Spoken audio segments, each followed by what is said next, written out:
musique.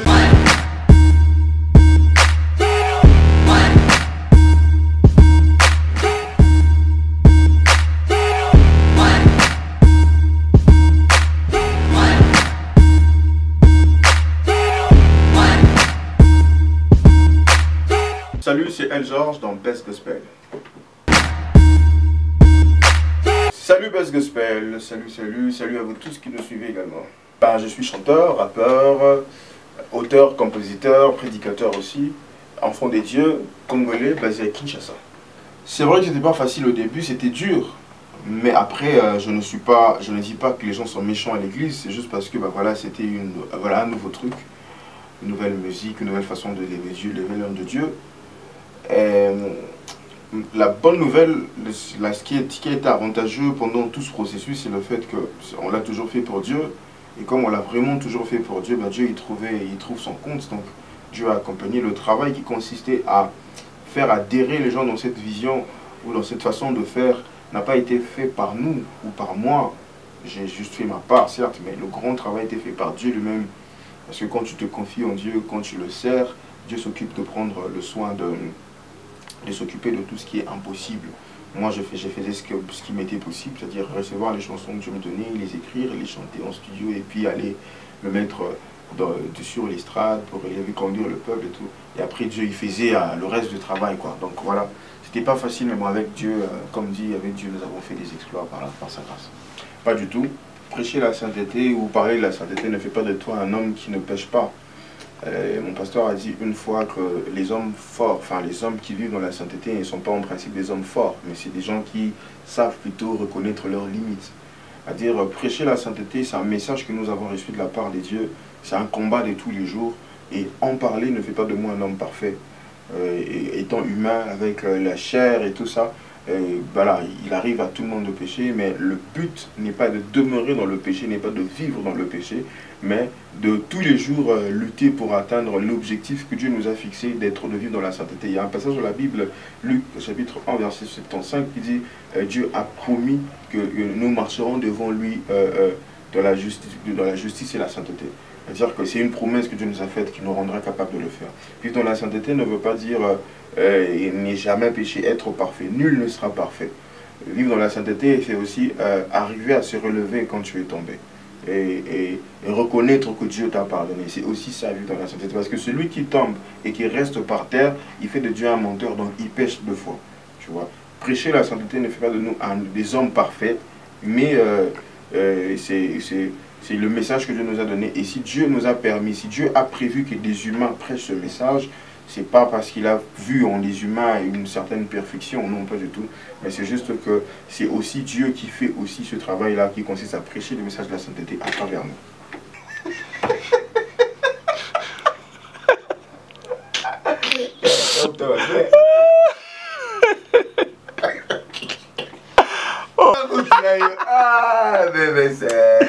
En fait, oui. Et l'idée derrière, en fait, en écrivant cette chanson-là, je me suis inspiré de quelque chose que Jean-Baptiste dit dans Jean 3,30. Il dit, il faut qu'il croisse et que moi je diminue. L'idée était simplement d'élever Jésus, en fait. Je ne sais pas, musicalement parlant, dans le domaine de la musique, celui qui est élevé, celui qui est connu, celui qui est exposé, c'est celui-là qu'on appelle star. Star, en fait, c'est, voilà, dans le concept star, c'est un concept qui veut que la personne qu'on appelle ainsi, qu'on décrit comme étant une star, c'est une personne qui a une certaine célébrité, une personne qui est élevée d'une certaine manière. Alors, étant donné que moi, c'est Jésus que je veux élever au rang de star, enfin, c'est Jésus que je veux élever dans ma musique, dans mon adoration, ma louange, je dis simplement que voilà, c'est plutôt lui, la star. C'est lui qui mérite d'être élevé, d'être acclamé. Vous savez aussi que les stars sont des gens qui sont adulés, acclamés, glorifiés, voire même, certains qui sont même en train, qui vont même jusqu'à les idolâtrer. Alors je préfère que cette place-là soit occupée par Jésus, je le rends. C'est un peu comme, tu vois, les 24 vieillards qui se prosternent et qui jettent leur couronne, comme pour dire que la gloire, nous te rendons la gloire. Voilà, c'est une façon pour moi de rendre toute la gloire à Jésus. C'est même pas par rapport au cachet et tout ça. Donc voilà un peu, c'est ça en fait l'idée. En tant que Congolais, en tant que Kinois, naturellement, on a c'est comme demander à... voilà, on ne devrait pas s'étonner au fait de voir un Congolais, un Kinois rapper en Lingala, tu vois. Pour moi, c'est pas quelque chose de... je trouve pas ça... voilà, c'est naturel en fait. Tu vois, j'ai envie de dire, c'est pas extraordinaire comme tel. Je suis quinois, donc c'est naturel que je rappe en lingala. Je parle lingala tous les jours de ma vie. Si je vis pas, je parle pas tout le temps français, donc je suis quinois, donc c'est naturellement que que je le fais. Et puis d'ailleurs, c'est même pas la première fois aussi que je rappe en lingala. Je rappe en lingala dans le Koumou, j'ai rappé aussi en lingala dans un chant que j'ai fait avec Joby et Chris Kai, je crois en 2017 ou 2016. On l'a appelé Souka. Le couplet que j'ai fait dedans, c'était en lingala. Et c'est pas quelque chose que je commence aujourd'hui, mais bah, ce que j'ai commencé depuis très longtemps parce que ben voilà, c'est pas comme si je suis en train de quitter d'un style vers un autre, mais bon, c'est naturellement que je le fais. Bon, l'inspiration est venue tout naturellement, je l'écris tout naturellement, c'est vraiment naturellement que ça se fait. Donc je dirais pas que je réponds aux gens qui me tapent, c'est pas d'abord ça l'idée. L'idée c'est beaucoup plus encourager cette génération à davantage s'assumer justement. Vous savez, je me souviens, cette chanson, je l'ai reçue après. J'ai été invité une fois au centre missionnaire Philadelphie, à la jeunesse, lors d'une conférence qui était intitulée Faire tomber le masque. Alors, l'idée de cette conférence-là était d'aider les jeunes qui se sentaient un tout petit peu perdus, ouais, dans le milieu de l'église, qui se sentaient un peu marginalisés. Vous savez, il s'est créé beaucoup trop de coutumes assez négatives, des coutumes, certains que je considérais comme des coutumes ecclésiastiques, tu vois, propres à l'église, les gens qui, voilà, qui catégorisent un peu les gens, il y a même de la discrimination à l'église. Il y a certains jeunes surtout sont frustrés à l'église, ils ne se retrouvent pas, ils sont rejetés simplement parce qu'ils ne répondent pas à une certaine norme établie par les êtres humains. C'est même pas la Bible en fait, c'est une certaine norme établie par les humains au sein de l'église. Comme par exemple par rapport, vous verrez que dans cette chanson je parle de l'accoutrement. On donne beaucoup plus de considération à quelqu'un qui est beaucoup plus en costume, cravate, qu'à celui qui est en jean et tout ça. C'est des trucs qui, sans le savoir, ont frustré certains jeunes surtout, et qui les ont frustrés. Et c'est justement ça, c'était ça le but. J'ai été invité ce jour-là à cette conférence-là à Philadelphie pour partager mon expérience et démontrer, au fait, expliquer à ces jeunes gens comment est-ce que j'ai fait toute ma vie pour vivre, pour naviguer à contre-courant. C'est pas seulement répondre, c'est pas seulement pour répondre à ceux qui me tapent, mais c'est beaucoup plus pour faire comprendre à ma génération que tu peux être toi, authentique. Dieu n'y trouve aucun inconvénient. La seule chose qu'il y a à faire, c'est te conformer à la loi de Dieu, te conformer à la parole de Dieu. Et lever certains équivoques par rapport au code vestimentaire. La seule chose qu'on doit observer, la chose la plus importante qu'on doit observer dans l'accoutrement, c'est être habillé décemment. S'habiller de manière à ne pas choquer la sensibilité des gens, s'habiller de manière à rendre gloire à Dieu. Tous ces détails-là sur costume, cravate et tout ça, ça ce sont des petits détails. C'est des hommes qui se sont mis d'accord, voilà, c'est par convention qu'on a décidé ça. Alors, arrêtons de diminuer ou de rabaisser ou de marginaliser ceux qui n'entrent pas dans ces codes-là. Et même dernièrement, j'ai fait un post où je faisais remarquer au fait que je ne suis pas contre les costumes et les cravates, même si j'en parle, c'est juste que je n'aime pas. Les goûts et les couleurs ne se discutent pas, sont aussi valables dans la vie chrétienne. Il faudrait qu'on arrive à accepter nos différences. C'est vrai, on a des points en commun, mais on n'est pas appelé à être absolument identiques en fait. On devrait avoir des points en commun. On a la même foi, nous craignons Jésus-Christ, nous avons été sauvés par Jésus, nous prions tous, nous méditons la même Bible, mais nous devons accepter que notre Dieu, il est le Dieu de la diversité. Il fonctionne dans la diversité. La Bible dit même qu'il y a diversité de dons, mais le même Seigneur. Même diversité d'opérations. La Bible parle même du fait qu'il y a diversité d'opérations. Il y a diversité même de ministères. Il faudrait qu'on arrive à éviter de nous critiquer inutilement. Dans le troisième couplet, je dis, nous devons arrêter ces vaines critiques, ces vaines disputes. Ça ne nous emmène nulle part. Il faudrait qu'on arrive aussi à comprendre d'ailleurs les costumes, cravates. J'ai dit dernièrement dans un post sur Facebook, la seule tenue pour hommes répétée dans la Bible sont des robes. Le veste, costume, cravate ne sont même pas dans la Bible. Donc arrêtons avec ces histoires-là. Ça nous emmène nulle part. Nous frustrons certaines personnes qui auraient pu avancer dans leur foi chrétienne à cause de ça, peut-être qu'ils sont retardés inutilement. Au contraire, je suis très heureux. Je suis très heureux. Tu ne peux pas évoluer dans un domaine tout en étant seul. C'est impossible. Ça va t'épuiser. C'est vraiment épuisant. Et moi, c'était ça mon souhait. Le souhait était vraiment qu'il y ait beaucoup de gens qui fassent cette musique, qu'il y ait beaucoup plus de personnes autour de moi. Et moi, ça me rassure. Je suis de plus en plus content.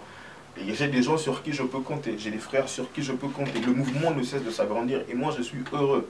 Et aussi, par la grâce de Dieu, c'est aussi une preuve que le travail que Dieu a fait au travers de ce que je fais, au travers de ma musique, c'est aussi un travail que Dieu est en train de faire. Ça porte aussi quand même du fruit. Parce que la Bible même dit, Paul s'adressant à Timothée, il dit « Sois un modèle pour les croyants en parole, en pureté, et tout ça, en acte même. » Donc l'idée lorsque Dieu nous établit, c'est aussi être un modèle. Et si tu n'arrives pas à influencer les autres, si les autres n'arrivent pas à avoir à toi un modèle, c'est que tu as au fait échoué. Et moi, ça me rassure au fait, je suis très heureux de voir cela, c'est la preuve que le travail que Dieu a fait au travers de ma musique, ce n'a pas été un travail vain. Donc plein succès à tous les amis qui arrivent, plein succès aux jeunes frères, aux jeunes sœurs même qui arrivent.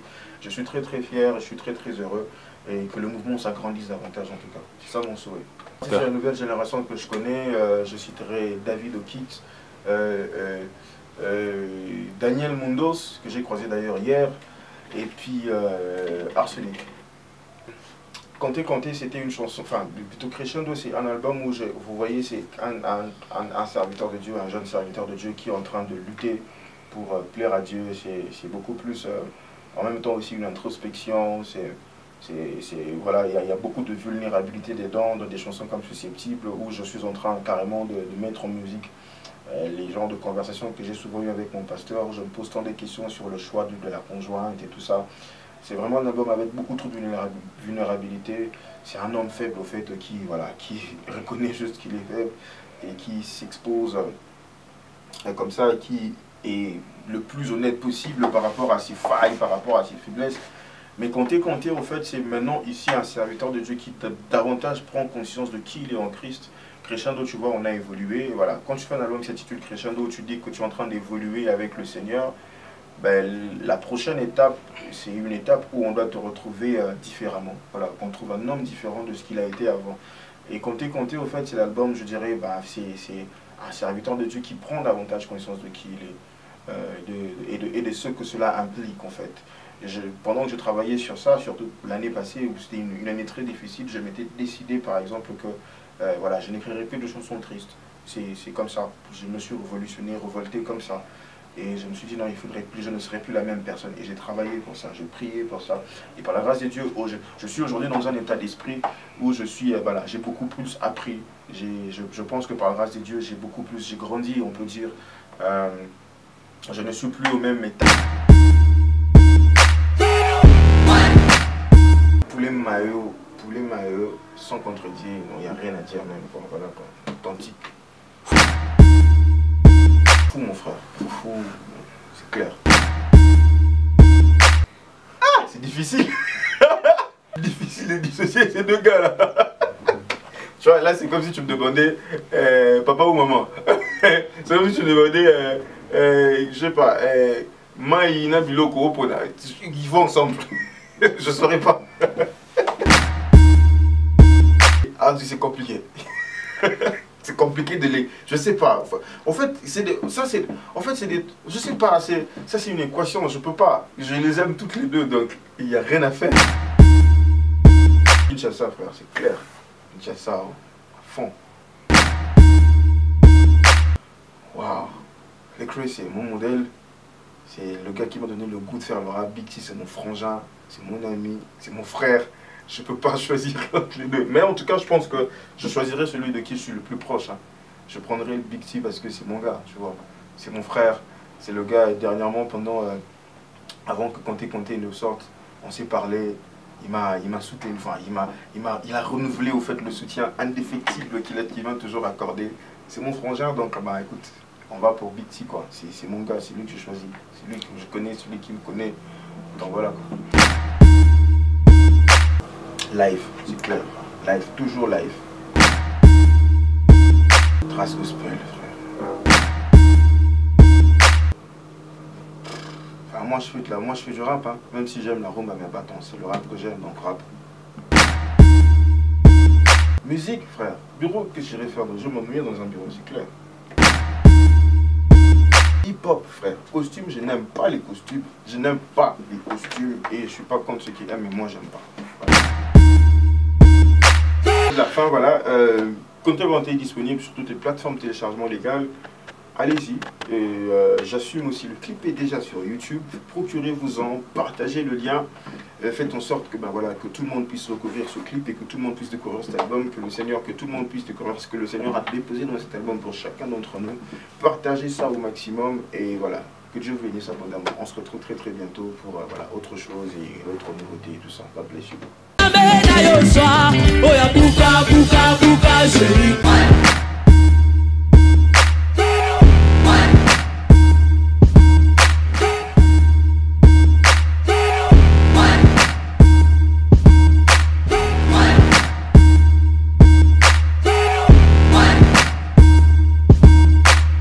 Salut, c'est El George dans Best Gospel.